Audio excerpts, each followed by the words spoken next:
Malapit nang matapos guys ang 3,000 watts na aking ginawa na inverter. Ito ay easy out 220 volts at ito ay ground to earth.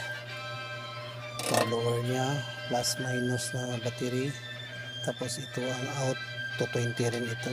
Tapos dito maglagay ako ng DC 12 volts 10 amperes at DC 24 volts at 20 amperes. Ito yung blower niya guys, dalawa, in, out. Ito ang out,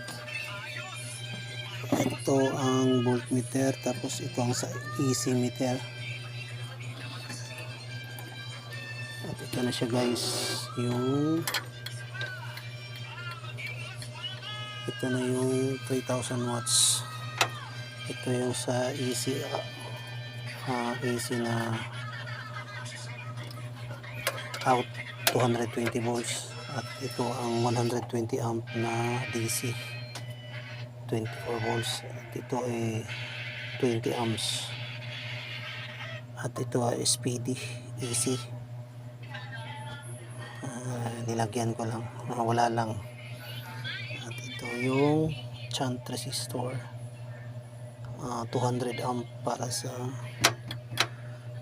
dito sa DC na voltmeter. Ito yung blower niya guys. Ito yung maganda na siya guys.